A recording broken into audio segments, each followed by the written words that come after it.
Oh, si nanay, yung una nagpagamot, hindi namin masyadong nakuha ng video kasi edad na. Ganyan lang, nay. Nanginginig yan, pero ngayon, hindi na nanginginig. Ngayon, anong binigay ng himala sa inyo, nay? Ilang taon nyo na sakit yan? 3? Na-stroke si nanay, kaso hindi gumagalaw yung kamay niya. Kailangan daw alalayan yan. Iangat nyo nga, nay. Mga 3 years na yata niya sakit yun, o may git pa. O may git 3 taon, gumagalaw na. Ngayon, ngayon dati nawakan ni nanay yan. Ngayon, nay, lakasan nyo boses niyan. Dito, ang masakit nyo dito, tutusok nyo kamay nyo. Hindi na nyo. Kanina si nanay hindi makalakad. Hindi naman kayo makalakad masyado kanina, nay, di ba?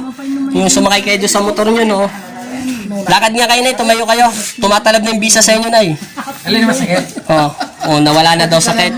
Ano masasabi mo sa Panginoon, nay? Nagbago na yung mukha nyo, nay. Mukha na kayong artista. Kanina mukha kayong yung di ko malaman, para kayong maitim. Anong pakaramdam nyo, nay? Nawala na sakit. Anong sasabihin nyo sa Panginoon? Sige, lagi kayo magdasal, nay, ha? Magpasalamat. Maraming salamat po.